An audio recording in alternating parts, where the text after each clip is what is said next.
May I have your attention in the terminal, please? In honor of those who lost their lives on September 11, 2001, the Indianapolis Airport Authority will be posting the national colors in Civic Plaza.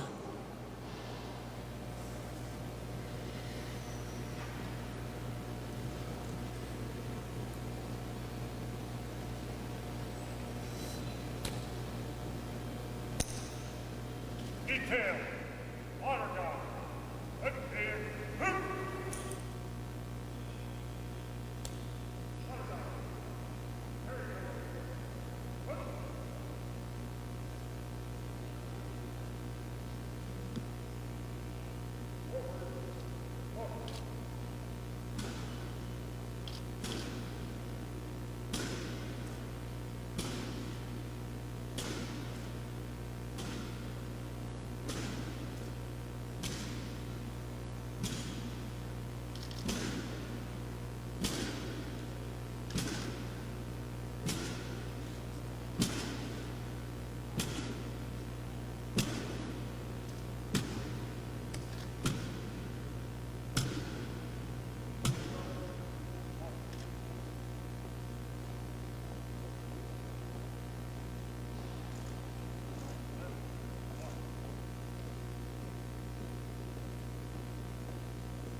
Good morning. May we have you just outside a coal mine in Somerset County, Pennsylvania. Please join us today as we pause to remember and honor those whose lives were lost as a result of the unimaginable terror thrust upon our country. It is a day we will never forget. We will now observe a moment of silence.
Pence and First Lady Karen Pence.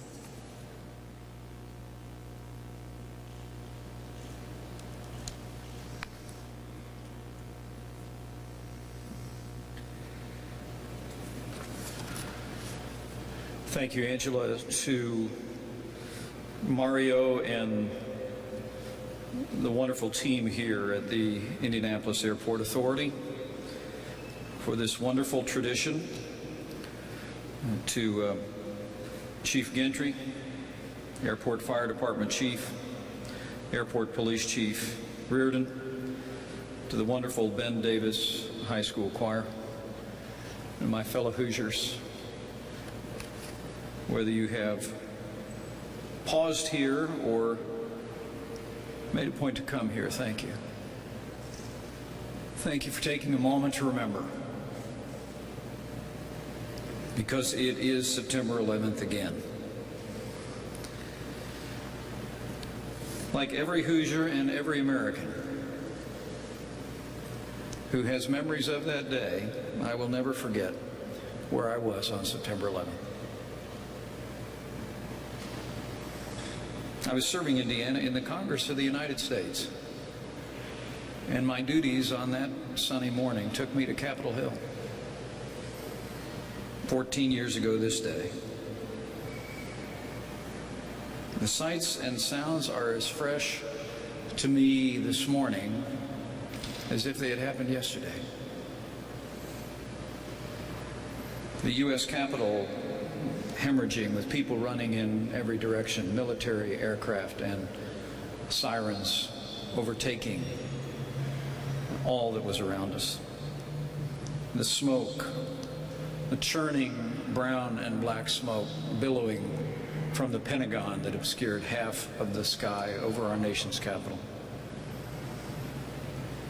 And then, like all of you, I watched as the towers fell in New York. I learned of the extraordinary heroism on Flight 93, and the lives that would be ended in Shanksville, Pennsylvania. Nearly 3,000 Americans fell that day. And when we pause on this day every year, we do well to remember them first, and especially their families, for whom today is not just a national loss, but a personal loss. 9 Hoosiers fell that day as well, and we think of them. We think of Stacy Peak from Tell City, and we think of the highest-ranking military official to lose his life that day, General Timothy Maude from here in Indianapolis. The good book tells us to mourn with those who mourn and to grieve with those who grieve. And so we remember with prayers and our deepest condolences those who fell victim that day and their families first. But we do not grieve like the rest who have no hope. Because in the midst of that tragedy, we find inspiration and hope from the heroes that were forged that day. While our enemies meant to harm this nation, that day ultimately gave rise to a new season of courage, of unity, of purpose, and a new generation of heroes stepped forward. And we pause to remember them this day as well. For 9/11 is not about the fallen only, it is also about the heroes. Our first responders that day, police, fire, EMS, public safety personnel who, without regard to their personal safety, rushed in to the most terrifying circumstances to save lives. In our midst today are Hoosiers who loaded up their cars and headed east to go into dangerous recovery settings to save lives as well. And we think of them, and we are inspired by all who answered that call that day and every day since to see to our safety and security here at home. But we also remember those who wore a different uniform on every day since.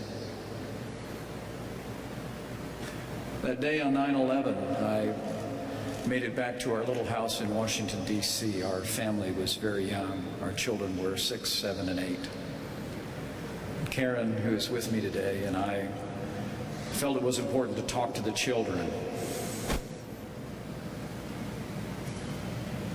about what had happened. And we spoke to them briefly, we prayed as a family, and I said I need to return to the Capitol because there would be decisions to be made that I would need to support. And I'll never forget our daughter, now 21, who was 6 years old, who followed me out the door. And she said, Daddy, I have a question. And I told her, Audrey, I have to go. And she insisted, I have a question. And I said, what? And she said, if we have to make a war, do you have to go?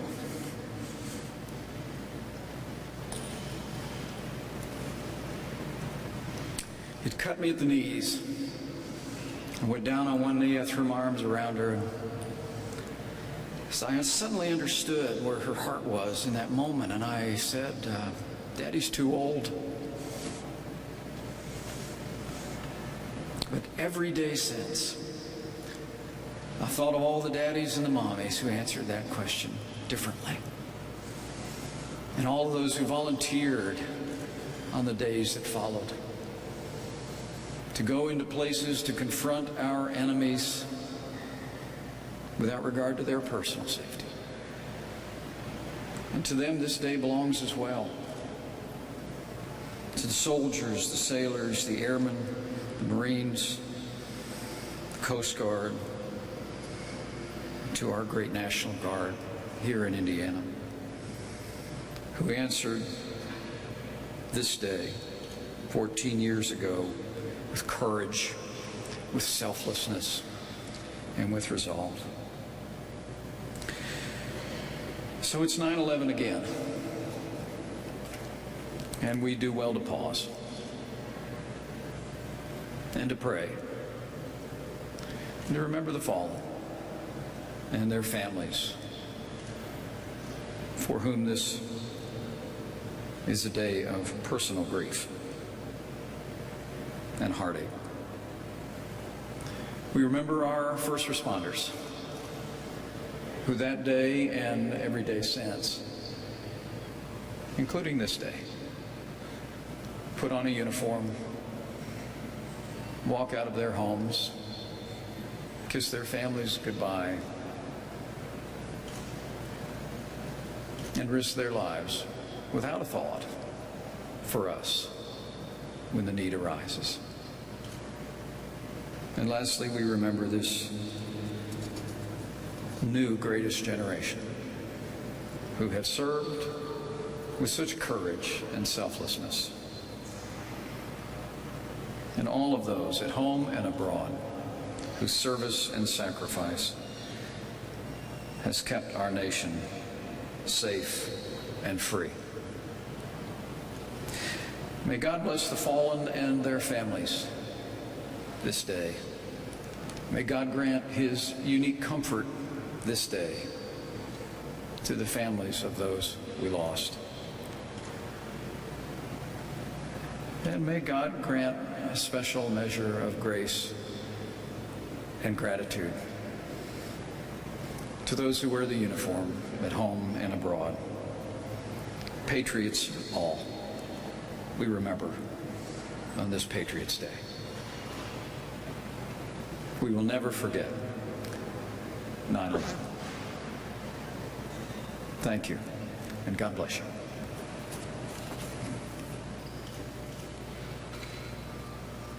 Thank you, Governor, for your memorable words. Indianapolis Airport Authority is honored to have a permanent 9/11 memorial at IND. It is a piece of steel that you see to the left of me, recovered from the world employees who went to Ground Zero to serve after 9/11. The memorial will remain in front of our tribute table right there in Civic Plaza most of the day. We invite you to visit it.